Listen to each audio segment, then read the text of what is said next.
بھائی آپ جاؤ، یہ میرا بچہ ہے، ہم اس کو چھپا رہے ہیں، رو رہا ہے، کیا کریں ہم؟ پھر وہ رونے لگا. تھوڑی دیر کے بعد حضرت فاروق اعظم نے پھر ٹوکا تو وہ کہنے لگی آپ عجیب انسان ہیں، میرے بچے کے پیچھے پڑے ہیں. تو حضرت فاروق اعظم کو وہ جانتی ہی نہیں تھی کہ امیر المومنین ہیں، یہ ہمارے بادشاہ ہیں، حاکم ہیں. کہنے لگی کہ آپ سے کیا لینا دینا. تو حضرت فاروق اعظم نے کہا میں کیوں رلا رہی اس کو؟ کہا اصل میں اس کا دودھ چھڑا رہی ہوں، اس کا دودھ چھڑا رہی ہوں. کہا کیوں دودھ کیوں چھڑا رہی ہیں؟ بھی چھوٹا بچہ ہے پینے والا، بھی اس کی غذا کی تمہارے دودھ کی ضرورت ہے. کہنے لگی اس لیے کھلا رہی ہوں کہ حضرت امیر المومنین عمر ابن خطاب اسی بچے کے وظیفہ دیتے ہیں جس بچے نے دودھ چھوڑ دیا ہو. اللہ اکبر. یہ سن کر فاروق اعظم الگ گئے اور اللہ کے سامنے رونے لگے. بہت روئے اور معافی تلافی کی اور کہا اے اللہ معاف کر دے، کتنے بچوں کو میں نے سسکایا ہوگا. اور اس کے بعد اعلان کر دیا، اس عورت سے کہا کہ جاؤ بہن صبح آنا، اپنے بچے کا وظیفہ لے جانا. اور اس کے بعد صبح بلا لیا دربار میں. جب دربار میں پہنچی تو وہی آدمی جو رات کو امیر المومنین عمر ابن خطاب، وہ ڈر گئی، سہم گئی تو میری کیا حالت. پھر حضرت فاروق اعظم نے کہا کہ نہیں، اپنے بچے کا وظیفہ لو مجھ سے، اور آج سے سارے صوبوں میں ملکوں میں اعلان کر دیا کہ جو بچہ جس دن پیدا ہوگا اسی دن سے اس کا وظیفہ جاری ہو جائے گا، اب دودھ چھڑانے کی ضرورت نہیں ہے. تو اس طرح ٹہلنے، اس طرح رعایا کی خبر میں ایسے ایسے حالات واقعات سامنے آتے تھے.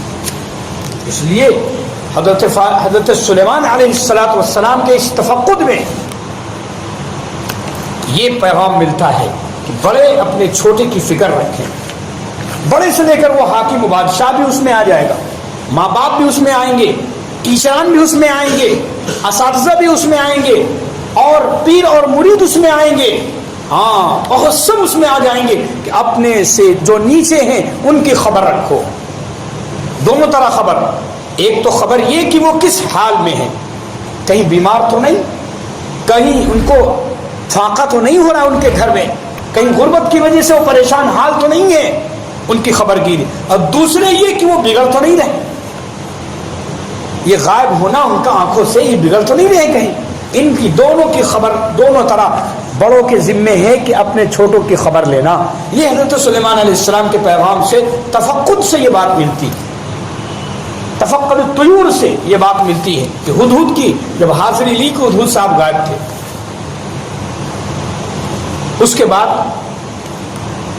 میری ماں بہنوں، اس کو اگر ہم اس پہ بات کریں، اس خبرگیری پر بہت کچھ سامنے آئے گا، لیکن چونکہ وقت بہت قلیل ہوتا ہے اس لیے ہم مختصر طور پر آگے چلتے ہیں. حضرت سلیمان علیہ السلام نے تفقد کرنے کے بعد جو فیصلہ کیا کہ بھائی جو غائب ہے وہ اپنا عذر بیان کرے.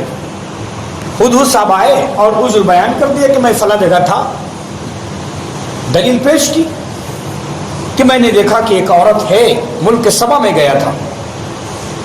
اچھا، یہ ملک شام میں تھے حضرت سلیمان علیہ السلام، اور وہ ملکہ بلقیس سبا ایک جگہ ہے، سد معارب یمن کا ایک علاقہ ہے. یمن کی راجدھانی صنعاء سے تقریباً 3 میل کے فاصلے پر، بہت پرانی جگہ تھی یہ. تو اس سبا کا جو ملک تھا بہت شد و شاداب تھا، شد و شاداب، بہت ہریالہ، بہترین کھیت اور بہت اچھے تمام چیزیں اگنے والا وہ علاقہ تھا. اور وہ ملکہ جو بلقیس تھی وہ عورت حکومت کر رہی تھی، اب بہت فراوانی تھی، خوب مال و دولت، سونا چاندی، ہیرے جواہرات کی فراوانی تھی اس ملکہ کے پاس، اور اس کی حکومت بہت خوشحال تھی، بہت عیش میں لوگ رہتے تھے وہ سبا کا علاقہ.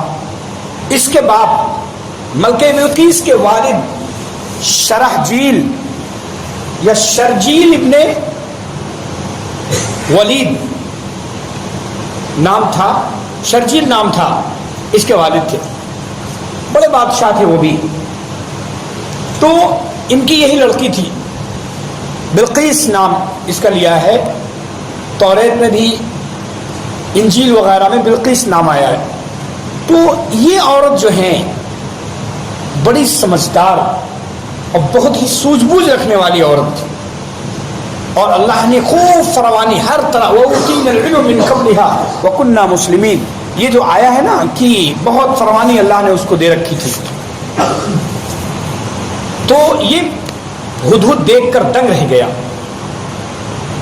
کہ ایسی حکومت، لیکن پھر بھی اتنا زیادہ متاثر، امپریس نہیں ہوا، لیکن متاثر زیادہ یہ ہوا کہ ہدہد نے دیکھا کہ اتنی نعمتیں وہ عورت اور اس کے تمام کارندے اور بڑی حکومت ہے اس کی، لیکن سب سے بڑی خرابی اور سب سے بڑا دکھ جو ہدہد کو ہوا کہ وہ بجائے اس کے کہ ایک وحدہ لا شریک کی عبادت کرتی، اللہ کو مانتی، وہ کس کو؟ سورج کو وہ سارے لوگ سجدہ کرتے. اس ملکہ کا تخت کا حال یہ تھا کہ اس کا محل جو ہے، اس کے محل کے بارے میں آیا ہے کہ کتنے کوس میں اس کا محل تھا، اور اس کے محل کے اندر جو اس کا تخت تھا 40 گز لمبا، 30 گز چوڑا تھا. 40 گز لمبا اور 30 گز چوڑا تھا اس کا تخت، صرف ہیرے جواہرات سونے چاندی سے بالکل مرصع تھا. اتنی بڑی عورت وہ تھی مال و دولت کے اعتبار سے، لیکن ہدہد کو پریشانی یہ ہوئی کہ وہ عبادت اللہ کے بجائے کس کی کر رہی؟ وہ سورج کی پوجا کر رہی. تو ہدہد کو یہ تو رہا نہیں گیا. اب سارے واقعات ہدہد بتا رہا ہے. میرے دوستو، اس ہدہد کی گفتگو سے کیا پیغام ملتا ہے کہ جب گھر کا ماحول اچھا ہوتا ہے تو چیزوں پر اس کے اثرات ہوتے ہیں. یہ پیغام ملتا ہے. سلیمان علیہ السلام کا ماحول کیا تھا؟ وحدانیت کا، اللہ کی بندگی کا، اللہ کے پہچاننے کا ماحول تھا. سلیمان علیہ السلام کے یہاں ایک اللہ کی عبادت تھی، ایک ایشور کی عبادت تھی، ایک ایشور کی پوجا تھی. سلیمان علیہ السلام اپنے آپ کو خدا نہیں کہتے تھے، بلکہ بندہ، ایشور کا بندہ، اللہ کا بندہ، اور اپنے آپ کو چھوٹا سمجھتے تھے، حالانکہ بہت بڑی سلطنت تھی. تو ان سلیمان علیہ السلام کی جو رعایا تھی ان پر بھی وہ اثرات تھے، حتیٰ کہ ہدہد پر بھی اثرات تھے ایک اللہ کے ہونے کے. ایک جانور پہ بھی اثرات آ گئے تھے کہ اللہ رے، یہ عورت سورج کی پوجا کرتی ہے، حالانکہ ایک اللہ کی پوجا کرنی چاہیے، ایک ایشور کی عبادت کرنی چاہیے. تو جانور پر بھی توحید کا اثر تھا، حضرت ہدہد پر اثر تھا. اس لیے کہتے ہیں حضرت عمر بن عبد العزیز رحمۃ اللہ علیہ، عمر ثانی ان کو کہا جاتا ہے، اور اس لڑکی سے جو حضرت عمر رضی اللہ عنہ نے اپنے بیٹے کے ساتھ نکاح کر لیا تھا، انہی کے اولادوں میں عمر بن عبد العزیز ہیں. سب سے بنو امیہ کے سب سے آخری خلیفہ ہیں. چند سال، 2 سال 2.5 سال حکومت کیے، اور اس طرح حکومت کی کہ واقعی واللہ اکبر ایک گھاٹ پر بھیڑیا اور بکری ساتھ میں پانی پیتے تھے. بھیڑیے کی مجال نہیں تھی کہ بکری پر حملہ کر دے. اتنا انصاف تھا. جانوروں پر اس انصاف کا اثر تھا، جانوروں پر بھی انصاف کا اثر تھا. اس لیے گھر کا اچھا ماحول ہوتا ہے تو آدمی امپریس، جو لڑکے بچے اولادیں وہ تو امپریس ہوتے ہی ہیں، جانور جو ہے وہاں بھی وہ بھی امپریس اور متاثر ہو جاتے ہیں جب گھر کا ماحول اچھا ہوتا ہے. تو حضرت سلیمان علیہ السلام کی جو حکومت اور سلطنت تھی وہ اللہ کی دی ہوئی سلطنت تھی، مالک الملک کی دی ہوئی سلطنت تھی. اس لیے وہیں اللہ ہی کی عبادت، اللہ ہی کا ذکر، اس کی یاد ہر وقت یہی مشغلہ رہتا تھا. تو ہدہد اور چڑیوں پر بھی وہ اثرات تھے کہ غیر کی پوجا کرتے ہوئے، غیر کی عبادت کرتے ہوئے، مخلوق کی عبادت کرتے ہوئے دیکھ کر اس ہدہد سے رہا نہ گیا. اور پورا سلیمان علیہ السلام کے سامنے کیا کہا تھا؟ سلیمان علیہ السلام کے سامنے آ کر یہی تو کہا تھا. دیکھو ہدہد کہہ رہا ہے، میں نے قوم کو پایا، عورت کو پایا کہ وہ سجدہ کر رہی تھی، وہ لوگ سورج کو سجدہ کرتے تھے اللہ کو چھوڑ کر. یہ ہدہد کہہ رہا ہے. وَزَيَّنَ لَهُمُ الشَّيْطَانُ أَعْمَالَهُمْ، اور یہ کہہ رہا تھا کہ شیطان نے ان کے اعمال کو آراستہ کر کے ان کے سامنے پیش کیا تھا. ہدہد کہہ رہا ہے فَصَدَّهُمْ عَنِ السَّبِيلِ، تو اس نے ان کو سیدھے راستے سے روک دیا. فَهُمْ لَا يَهْتَدُونَ، ہدہد کہہ رہا ہے کہ وہ ہدایت پر نہیں تھے. اللہ یسجدو، اور پھر کہنے لگا کہ کیوں سجدہ نہیں کرتے وہ لوگ اللہ کو، اس اللہ کا سجدہ کیوں نہیں کر رہے تھے؟ الذی یخرج الخبأ، جس نے نکالا ہے چھپی ہوئی چیزوں کو آسمان اور زمینوں میں، وَيَعْلَمُ مَا، اور وہ جانتا ہے جو کچھ تم چھپاتے ہو یا کچھ تم ظاہر کرتے ہو، حدود کی بات ہے۔ ایک پرندہ اپنی بولی میں اللہ کی وحدانیت کو، اللہ کی توحید کو بیان کر رہا ہے، اللہ لا الہ الا، وہ اللہ جو نہیں ہے کوئی معبود، وہ عرش عظیم کا مالک ہے۔ یہ ہے حدود کی پوری گفتگو، یہ حدود کی پوری تقریر ہے اللہ نے جو قرآن کریم کی اس آیتوں میں بیان کی۔ تو پتہ چلا کہ سلیمان علیہ السلام کی صحبت، اچھے لوگوں کے ساتھ اٹھنا بیٹھنا، یہ اس کے اثرات ہیں۔ حدود کس سے ساتھ رہتا تھا؟ حدود رہتا تھا حضرت سلیمان علیہ السلام، جو اللہ کے نبی پیغمبر بھی ہیں اور بادشاہ بھی ہیں۔ تو پیغمبر ہر وقت اللہ کے ذکر اور شکر میں رہتا ہے، اس کے اثر آیا، اس کا اثر کہاں آیا؟ حدود پر آ رہا ہے، سارے پرندوں پر آ رہا ہے۔ حدود توحید بیان کر رہا ہے، اللہ کی بڑائی، اس کی عظمت کو۔ تو اس لیے اس سے پیغام ہمیں یہ ملتا ہے، اس آیت سے اور اس واقعے، اس کے اس حصے سے یہ پیغام ملتا ہے کہ ہم گھر کا ماحول اچھا رکھیں گے۔ میں بالکل بات صاف، آپ تجربہ کر لیں اس کا۔ گھر میں اگر ٹی وی اور سنیمے اور موبائل کا ماحول رکھیں تو بچہ اسکول سے آنے کے بعد کیا کرے گا؟ فوراً لڑے گا آپ سے، زبردستی کرے گا۔ موبائل کیوں؟ آپ مستقل اس میں مبتلا ہیں تو وہ بھی مبتلا ہوگا۔ آپ نماز میں اور ذکر و قرآن میں آ جائیں تو بچہ بھی ہمت نہیں کرے گا، وہ بچیاں چھوٹی چھوٹی ذکر قرآن اور عبادت میں لگ جائیں گی۔ آپ کر کے تو دیکھیں، گھر کا ماحول اچھا ہوگا میری ماؤں بہنوں تو اس کے اثرات اچھے پڑتے ہیں بچوں پر۔ یہ پیغام دے رہی ہے آج کہ حضرت سلیمان علیہ السلام نے جو اپنی سلطنت کا ماحول بنایا تھا توحید کا، اللہ کی وحدانیت کا، تو وہ ہدہد بھی کہہ رہا ہے کہ نہیں نہیں، اللہ ایک ہے، اسی کی عبادت کرنی چاہیے ان بندوں کو۔ بتاؤ، وہ مخلوق جو پرندہ ہے وہ توحید سکھا رہا ہے، وہ تقریر کر رہا ہے اللہ کی وحدانیت، اللہ اللہ۔ اس لیے کہتے ہیں اچھوں کی صحبت انسان کو اچھا بناتی ہے اور بروں کی صحبت انسان کو برا بناتی ہے۔ آپ تجربہ کر لیں۔ اس لیے رسول پاک علیہ الصلوۃ والسلام کا فرمان ہے کہ ایک لوہار کے پاس بیٹھو گے، میرے آقا نے فرمایا اگر لوہار کے پاس بیٹھو، اس کی بھٹی کے پاس بیٹھو، آپ کی دوستی ہے لوہار سے، آپ بیٹھے ہیں، تو اگر وہ کالک جو اس کو لوہار کو کالک لگتی ہے نا بھٹی کی، اگر وہ نہ بھی لگائے تو اس کا دھواں تو کہیں نہیں گیا، اس کا دھواں تو لگ ہی جائے گا آپ کو۔ اور ایک عطر والے کے پاس، ایک خوشبو جو عطر بیچتا ہے، مشک بیچتا ہے، وہ اگر عطر نہ لگائے تو لیکن اس کی خوشبو آ جائے گی تمہارے کپڑوں میں، کیونکہ آپ بیٹھے ہیں وہاں، آپ وہاں بیٹھے ہیں۔ اس لیے میری ماں بہنوں، اپنے بچوں کی تربیت اچھی کرو۔ آپ قرآن پڑھیں گی، آپ ذکر کریں گی، آپ تسبیح پڑھیں گی، آپ کلمہ پڑھیں گی، آپ شوہر کی فرمانبرداری کریں گی، آپ گھر میں نہیں لڑیں گی، یہ ساری چیزیں بچہ دیکھے گا اور ہو بہو وہی کاپی کرے گا، کاپی کرے گا۔ اور کاپی بچے بہت جلدی کرتے ہیں۔ یہ جو مشین ہے آپ کی، یہ جو فوٹو کاپی نکالتی، اس سے کہیں تیز بچے کاپی کرتے ہیں، اس سے کہیں تیز بچے۔ وہ الگ بات ہے فوٹو کاپی نکلتی باہر نہیں ان کے، اور اس مشین میں باہر نکل آتی ہے، تو وہ کاپی کرتے ہیں، بچے کے اندر عادت ہوتی کاپی کرنے کی۔ لہذا آپ گھر کا ماحول اچھا بنائیں۔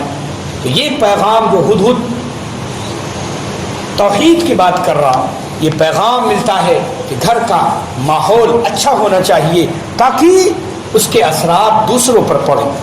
اس لیے رسول پاک صلی اللہ علیہ وسلم کا ارشاد گرامی، میرے آقا نے فرمایا کہ ذکر کیا کرو پتھروں کے پاس، درختوں کے پاس، تاکہ کل قیامت کے دن یہ پتھر، یہ درخت، یہ گواہی دے اللہ کے بارگاہ میں کہ میرا بندہ عبادت گزار تھا۔ ایک یہ پیغام آپ کے سامنے آیا۔ اس کے بعد ہدہد نے، حضرت سلیمان علیہ السلام نے ہدہد کی ساری بات سنی اور خط لکھا، خط میسج بھیجا، اور میسج میں کیا لکھا؟ بسم اللہ الرحمن الرحیم انہ من سلیمان و انہ بسم اللہ الرحمن الرحیم۔ اللہ کے نام سے وہ میسج شروع کیا، اللہ کے نام سے وہ میسج شروع کیا۔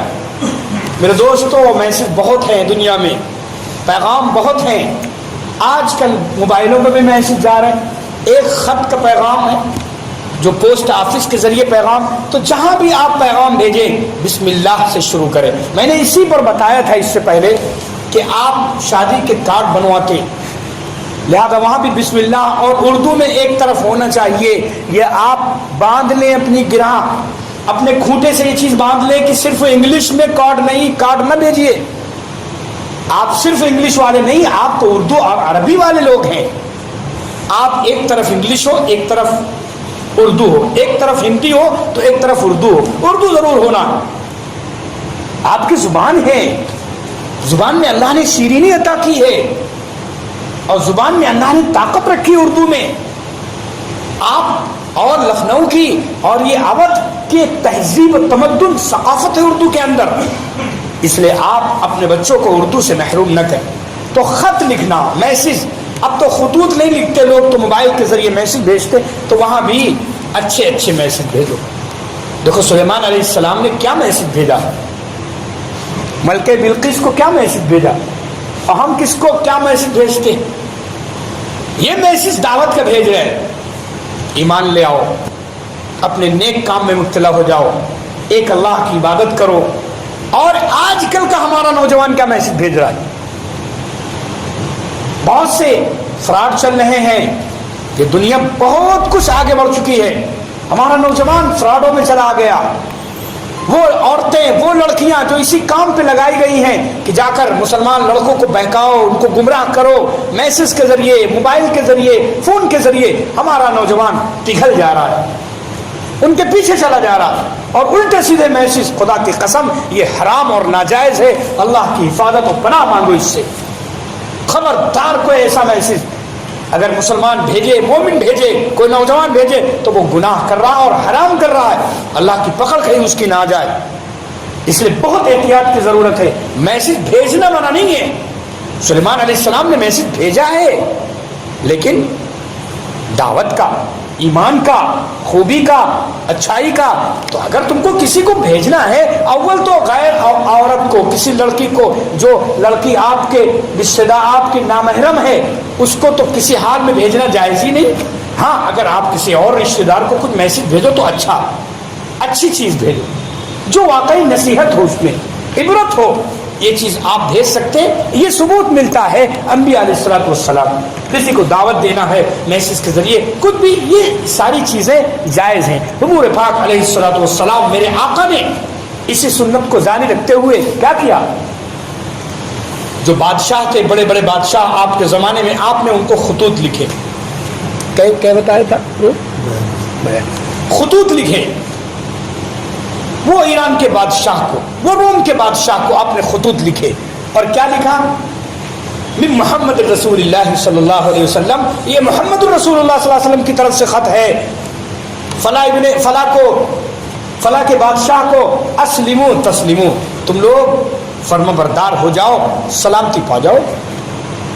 فرما بردار ہو جاؤ، سلامتی پا جاؤ گے، نیک ہو جاؤ، اچھے انسان بن جاؤ. یہ خطوط ہوا کرتے تھے میرے آقا جناب رسول اللہ صلی اللہ علیہ وآلہ وسلم. صحابہ دوسری زبانوں میں بھی لکھ کر، میرے آقا عربی میں لکھتے، صحابہ ٹرانسلیٹ کرتے اور آگے دوسری زبانوں میں مختلف بادشاہوں کو دیا کرتے. اس لیے اس آیت حضرت سلیمان کے خط علیہ الصلوۃ والسلام کے خط سے ایک پیغام ملتا ہے کہ میسج بھیجنے کا، خط بھیجنے کا، لیکن خط اچھا ہونا چاہیے، نصیحت ہو، اچھا ہو، خوبی ہو، اس میں اچھائی ہو، بھلائی ہو. برا خط بھیجنا یا برا میسج بھیجنا یا جو ہے گندا میسج، یہ کسی حال میں جائز نہیں ہے. اللہ ہم سب کی پوری امت کی حفاظت فرما. اس کے بعد آگے ملکہ بلقیس کے بعد جب یہ خط جاتا ہے، اب اس خاتون کا دیکھو حال. اس خاتون کا یہ حال ہے کہ وہ جیسے خط جاتا ہے تو وہ مشورہ کرتی ہے، میٹنگ بلاتی اور بڑوں سے مشورہ کرتی ہے، بڑوں سے مشورہ کرتی ہے اور کہتی ہے کہ بھائی دیکھو یہ خط آیا ہے اور بادشاہ سلیمان کا ہے، اور مجھے صرف بادشاہ نہیں لگتے، وہ تو کچھ اور لگتے ہیں. ہمیں ان کے خط سے معلوم ہو گیا خط عمدہ ہونا چاہیے. تو خط سے اس عورت نے فوراً بھاپ لیا کہ کوئی ایسے ویسے بادشاہ کا یہ خط نہیں ہے. تو ملکہ بلقیس نے فوراً مشورہ کیا، جلد بازی نہیں کی، جلد بازی نہیں کی کہ بس چلو جلدی سے تلوار لو نکلو اور کس کے جو ہے جنگ ہو جائے، نہیں، سوچ سمجھ کے فیصلہ کرنا۔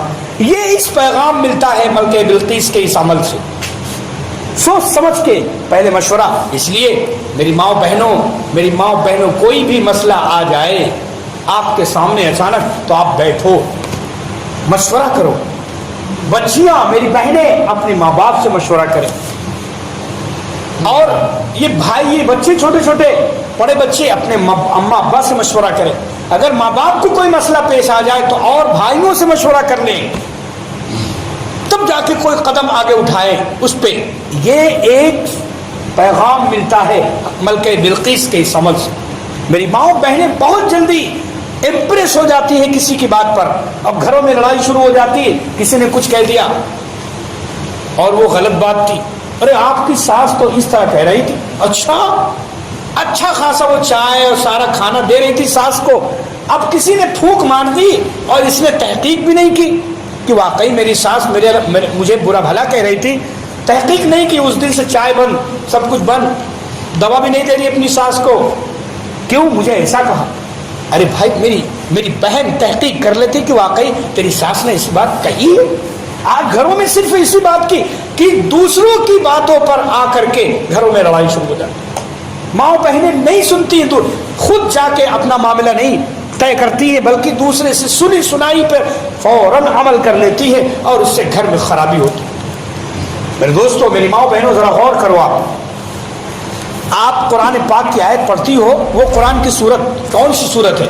وہ سورت ہے قل اعوذ برب الناس، میں پناہ مانگتی ہوں لوگوں کے رب، ملک الناس، الہ الناس، جو لوگوں کا رب ہے، معبود ہے لوگوں کا، من شر، کس سے پناہ؟ من شر الوسواس الخناس، اس وسوسہ ڈالنے والے کے شر سے جو وسوسہ ڈالتا ہے، بڑا خناس ہے، الذی یوسوس، جو وسوسہ ڈالتا ہے، یعنی شیطان، ابلیس، ان کا کام ہی ہے وسوسہ ڈالنا۔ اور پھر آگے کیا کہا؟ الذی یوسوس فی صدور الناس، جو لوگوں کے دلوں میں وسوسہ ڈالتا ہے، لہذا لوگوں کے دلوں میں، عورتوں کے دلوں میں، مردوں کے دلوں میں وسوسہ ڈالتا ہے۔ اور وسوسہ ڈالنے والے دو بیان کیے گئے اس آیت میں، من الجنتی والناس، یہ وسوسہ ڈالنے والے جنات بھی ہوتے ہیں اور لوگ انسان بھی ہوتے ہیں۔ اس آیت نے بتایا صرف جنات اور شیطانی وسوسہ نہیں ڈالتے ہیں، انسان بھی وسوسہ ڈالتے ہیں، یہ آیت بتا رہی۔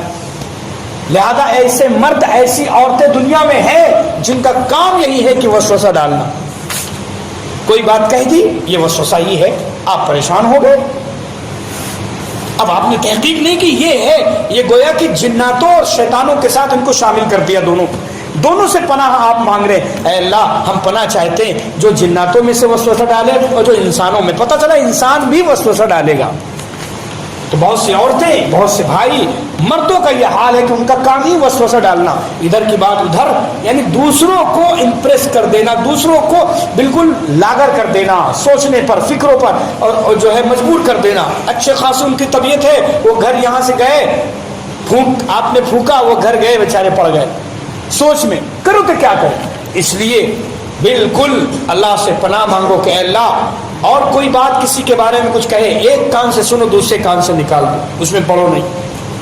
یہ حکم ہے، یہ حکم ہے کہ ایک کان سے سنو، دوسرے کان سے نکال دو، اور فوراً فیصلہ نہ لو، ڈیسیزن فوراً نہ لو۔ ملکہ بلقیس نے فوراً ڈیسیزن نہیں لیا، وہ نیک عورت تھی، اللہ کو اس کو ایمان دینا تھا، اس لیے ڈیسیزن نہیں لیا، فوراً مشورہ کیا، اور مشورہ کرنے کے بعد جو بات طے ہوئی، اس کے کارندوں نے، اس کے وزیروں نے کہا کہ نحن اولو قوت و اولو باس شدید، ہم قوت والے ہیں، طاقت والے ہیں، سب کچھ ہے، آپ حکم دیں، ہم لڑنے کے لیے تیار۔ لیکن ملکہ نے کہا نہیں، ہر چیز لڑائی سے نہیں بنتی ہے۔ ملکہ کا دیکھو، ایک عورت ذات کے اندر اللہ نے کتنی سوجھ بوجھ عطا فرمائی کہ ہر چیز لڑائی سے نہیں ہو سکتی، ہر معاملہ لڑائی سے حل نہیں ہوتا، ہر چیز نفرت سے حل نہیں ہوتی، محبتوں سے بھی کوئی چیز حل ہوتی ہے۔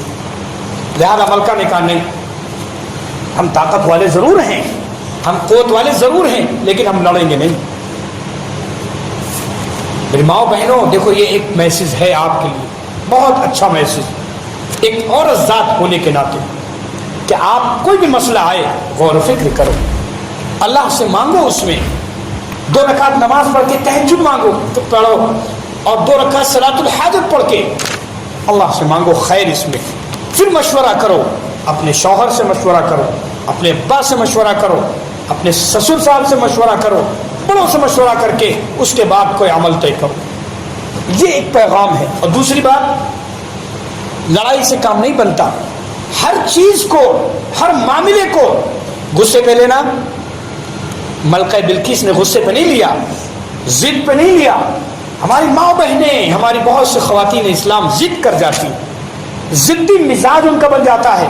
اچھی بات بھی ہر وہ چیز ضد پہ لیتی ہے، غصے پہ لیتی.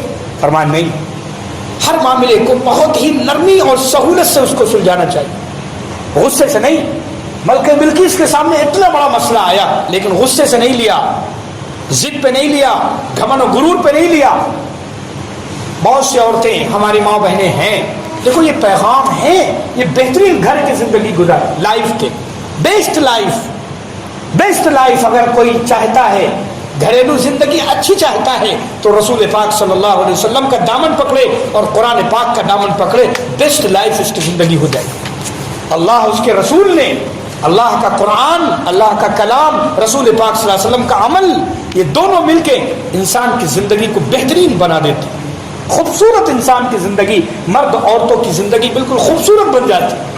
اس لیے میری ماں بہنوں، تو ملکہ بلقیس نے بہت سوجھ بوجھ سے اس کام کو نپٹایا اور کام لڑے گے نہیں. اب اس نے کیا کیا کہ دیکھیں، ملکہ بلقیس نے اپنے بہت سے ہدیے تحائف سلیمان علیہ السلام کے پاس بھیجے. کہتے ہیں کہ 100 غلام اور 100 باندیاں بھیجی تھی، اور سونے کی اینٹیں، چاندی کی اینٹیں خوب. اور اس کے علاوہ سلیمان علیہ السلام کے پاس تاج بھیجے، تاج ہیرے جواہرات سے جڑے ہوئے، کہ یہ کسی طرح سلیمان امپریس ہو جائیں. ہدیہ بھیجا. دیکھو کتنا بہترین طریقہ، اسلوب ملکہ بلقیس نے اپنایا، اور سلیمان علیہ السلام کا طریقہ ان سے کہیں زیادہ بہتر. کیوں؟ وہاں مقصد یہ تھا کہ مخلوق کی عبادت نہیں کرے گا، مخلوق خالق کی عبادت کرے. یہی مقصد ہے. لالچ سلیمان علیہ السلام کے اندر نہیں تھی کہ حرص، طمع، لالچ، پیسہ نہیں. آج تو پیسوں پر ایمان بکتا ہے، پیسوں پر سودے ہو رہے ہیں، ایمان کا سودا ہو رہا ہے ذرا ذرا سی باتوں پر. حضرت سلیمان علیہ السلام کے سامنے یہ ہدیے طائف گئے. اور ملکہ نے یہ بھی کیا تھا، لکھا ہے کہ ملکہ نے جو غلام اور باندیاں بھیجی تو باندیوں کو کپڑے مرد کے پہنائے اور مردوں کو عورتوں کے کپڑے پہنائے، تاکہ دیکھیں امتیاز کر پائیں گے کہ نہیں کر پائیں گے. اور لال لشکر کے ساتھ خوب ساز و سامان ہدیے طائف بھیجے. اور ادھر حدود صاحب تو سارا معاجرہ دیکھ ہی رہے تھے، فوراً آ کے بیان کر دیا، اے سلیمان سارا نظام تمہارے پاس آ رہا ہے. سلیمان علیہ السلام، اللہ اکبر، ایسا بادشاہ، اللہ، شیشے کا محل بہت خوبصورت بنوایا اور بہت نظام کیا. سونے چاندی کے بالکل زمین کا نظام سونے چاندی کا کیا. حضرت سلیمان علیہ السلام کو کیا چیز کی کمی تھی؟ کہیں زیادہ سونے چاندی کا نظام سامنے. جب یہ لوگ آئے ہیں ہدیے طائف لے کے، تو سلیمان علیہ السلام کا سونا چاندی اور ہیرے جواہرات دیکھ کر، اپنے ہیرے جواہرات دیکھ رہے، تو وہ آپس کے چکر میں ہے کہ بھیا بھاگو، یہاں سے کوئی کام نہیں چلے گا. سلیمان، یہ تو بادشاہ، کون سا بادشاہ ہے یہ سب پھیکے پڑ گئے، ہمارے ملکہ کے ہدیے تحفے سب پھیکے پڑ گئے، گفٹ ان کے سامنے. یہ تو بہت بڑی سلطنت والے بادشاہ ہیں. لہذا واپس ہونا چاہتے تھے، لیکن سلیمان علیہ السلام نے ان کو بلایا، عزت دی اور کہا کہ اور ہدیہ واپس کر دیا کہ ہم نہیں لیں گے. ہمارا مقصد ہدیہ لینا نہیں ہے، لالچ اور حرص و طمع نہیں ہے، بلکہ ایک پیغام ہے توحید کا کہ اپنی ملکہ سے کہو کہ وہ ایک اللہ، مخلوق کی عبادت چھوڑے، خالق کی عبادت کرے، ایک ایشور کی عبادت کرے، اللہ کی عبادت کرے. بس ہم یہ چاہتے ہیں، باقی ہمیں کچھ نہیں چاہیے. واپس کر دیا.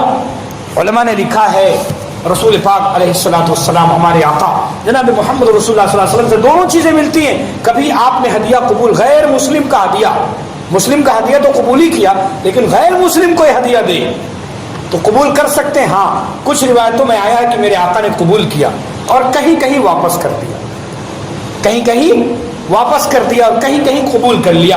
لہذا جیسی مصلحت آپ کے سامنے ہو آپ قبول بھی کر سکتے ہیں اور واپس بھی کر سکتے ہیں، دونوں باتیں ہیں۔ گفٹ اگر اس کا دل رکھنا ہو اور اس کے اندر محبت پیدا کرنی ہو کہ اسلام ایسا مذہب ہے، ایسے اخلاق کی تعلیم دیتا ہے، تو وہاں آپ قبول کر لیجیے۔ اور اگر کوئی نفرت کا ماحول ہو، آپ کو ہدیہ دے کر کچھ آپ سے کام غلط سلط لینا چاہتا ہے، تو وہاں ہدیہ کنارے واپس کیجیے، مجھے ہدیہ نہیں چاہیے۔ آپ سچے ایمان والے مومن ہیں، آپ انبیاء کے ماننے والے ہیں، رسول پاک صلی اللہ علیہ وسلم کے کلمہ پڑھنے والے ہیں، تو ایسی جیسی مصلحت ہوگی میرے آقا نے ویسی مصلحت کے تحت ہدیہ قبول کیا، لہذا واپس کر دیا۔ آخری پیغام میری ماں بہنوں سنو، بس آخری انشاءاللہ پھر دعا ہو جاتی۔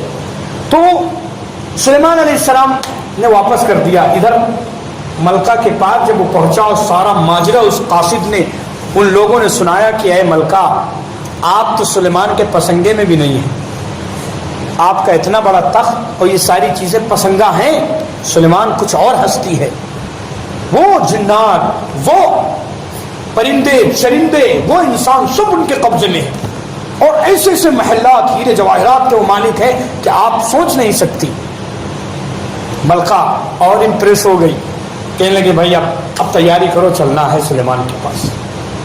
اور نیت دل ہی میں اس نے، وہ دل ہی اللہ نے اس کا موم کر دیا تھا، وہ ایمان وہیں سے لا گئی، دل موم کر دیا تھا۔ کہتے ہیں کہ اپنے لاؤ لشکر کے ساتھ ملکہ بلقیس چلتی ہیں۔ دیکھو کتنی سوجھ بوجھ سے اللہ جب دینا چاہتا ہے نا تو اس غصے سے نہیں، کوئی چیز غصے سے نہیں لی جاتی، لڑ جھگڑ کے نہیں لی جاتی۔ خاص طور سے عورتیں، ہماری عورتیں تو چاہتی ہیں، میں ملور کی عورتوں کو بھائی نہیں کہہ رہا ہوں، وہ تو ماشاءاللہ بڑی نیک، بہت اچھی ہیں وہ، لیکن اور جگہ کی عورتیں کہتی ہیں بھیا مولانا صاحب لڑکے ہی لیں گے ہم، اپنا حصہ اپنا حق، نہیں، غلط ہے۔ ملکہ بلقیس نے اپنا سب کچھ طاقت و قوت ہوتے ہوئے محبت سے کام لیا، محبت سے کا ایک پیغام ہے کہ ہر چیز لڑ کر نہیں، آپ خدمت سے لیں، آپ اپنے ساس کی خدمت کریں، اپنے سسر کی خدمت کریں، اپنے شوہر کی خدمت کریں، بوڑھوں کی خدمت کریں، گھر کے ماحول کو اچھا بنانے کی کوشش کریں، آپ کو اللہ اپنے غیبی خزانے سے عطا کرے گا۔ آپ کی نیت سچی ہو، آپ کی نیت اچھی ہو، گھر کے ماحول آپ کو جنت عطا کی جائے گی، جنت کی نعمتیں آپ کو۔ اگر دنیا میں دکھ سکھ رہا تو یہ تو ایسی بات نہیں کہ آپ دنیا ہی میں سب کچھ چاہیں کہ بس سب کچھ ہمیں مل جائے، ہم جتنی خدمت کر رہے ہیں سارے خدمت کا صلہ دنیا میں نہیں، یہ تو ہو نہیں سکتا۔ حضرت فاطمہ اگر یہی سوچتی تو خدمت، حضرت عائشہ صدیقہ یہی سوچتی، یہ خواتین اسلام جو مبارک ہستیاں ہیں اس امت کی، وہ سوچتی تو پھر کام کر، وہ تو فاقوں میں زندگی گزار کے گئی ہیں، فاقوں میں زندگی گزار کے گئی ہیں، لہذا انہوں نے تو آخرت کا لینا تھا، آخرت میں اللہ کے یہاں اجر و ثواب لینا تھا۔ اس لیے میری ماؤں بہنوں، آپ آخرت کو سامنے رکھو کہ ہمیں اللہ سے لینا ہے، اپنے اللہ سے، اپنے مالک سے لینا ہے اس کا اجر و ثواب۔ وہ الگ بات ہے دنیا میں بھی کچھ حصہ اگر اللہ اس کو دے دے تو قبول کر لیں، لیکن لینا اللہ سے ہے، ساری خدمت کا صلہ آپ کو اللہ سے لینا چاہیے، یہی نیت ہونی چاہیے، پھر اللہ آپ کو دنیا جہان کی زندگی، بہترین زندگی عطا کرے گا، حسنہ عطا کرے گا، حسنہ ربنا آتنا فی الدنیا حسنہ وفی الآخرۃ حسنہ، حسنہ اللہ آپ کو عطا کرے۔ تو ملکہ بلقیس چلتی ہیں، اور چلنے کے بعد ادھر سلیمان علیہ السلام کو خبر ہو گئی کہ ملکہ آ رہی۔ تو میں نے بتایا تھا کہ وہ ایک جنات جو پڑھے لکھے تھے، بڑے سمجھدار تھے، اللہ کی بڑے عبادت میں آگے تھے، ولی تھے، آصف بن برخیا رحمت اللہ علیہ، آصف بن برخیا ان کے صحابی تھے۔ وہ کہنے لگے اے سلیمان، ہم تو پلک جھپکنے سے پہلے ان کا تخت لے آئے، اللہ کے حکم سے تخت لے آئے۔ سلیمان حضرت ملکہ بلقیس کا تخت آ گیا یہاں ان کے آنے سے پہلے، اور اس کے بعد ملکہ آئیں تو پوچھا گیا یہ تخت پہچانتی ہو؟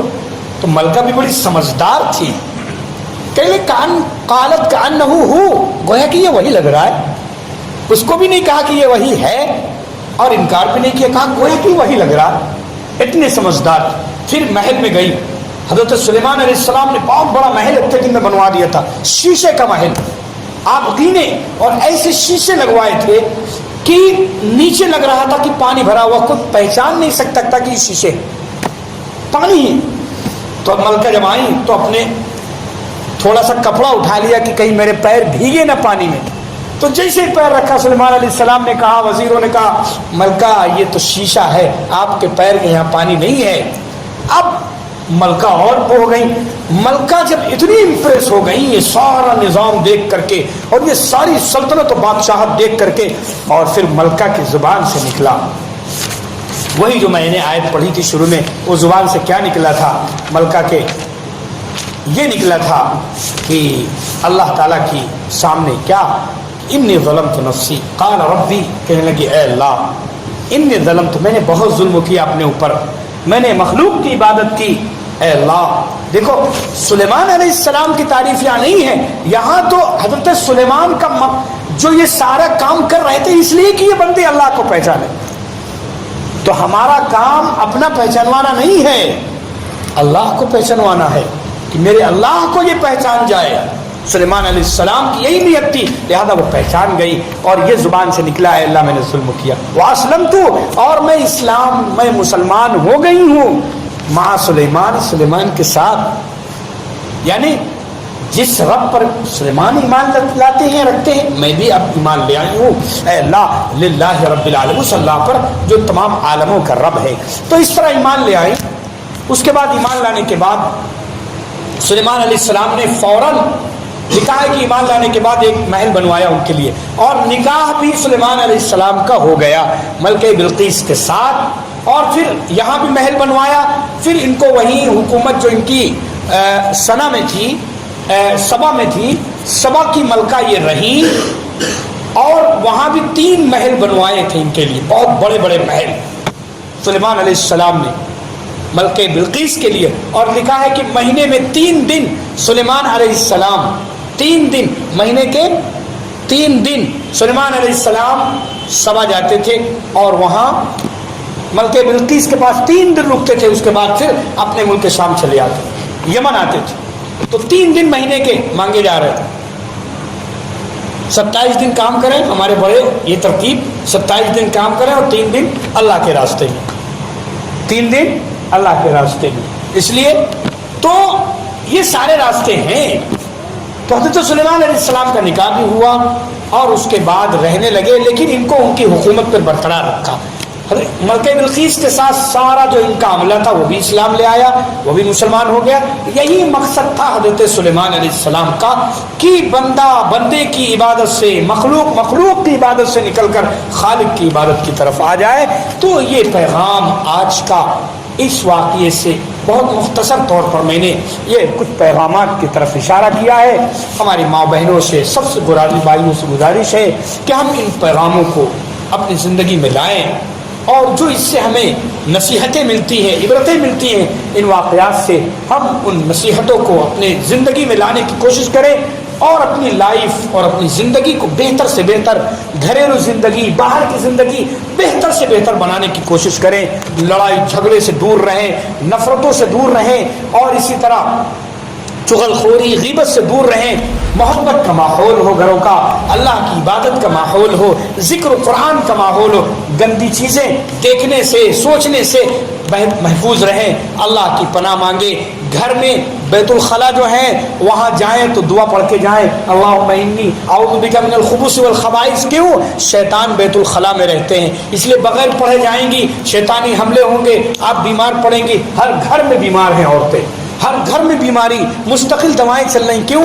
بہت سی چیزیں ہم سے چھوٹ رہی ہیں، نبی پاک صلی اللہ علیہ وسلم کی سنت کی بہت سی چیزیں ہم سے چھوٹ رہی، اس وجہ سے بیماریوں کا شکار ہو رہے ہیں۔ اس لیے دعاؤں کا اہتمام کریں۔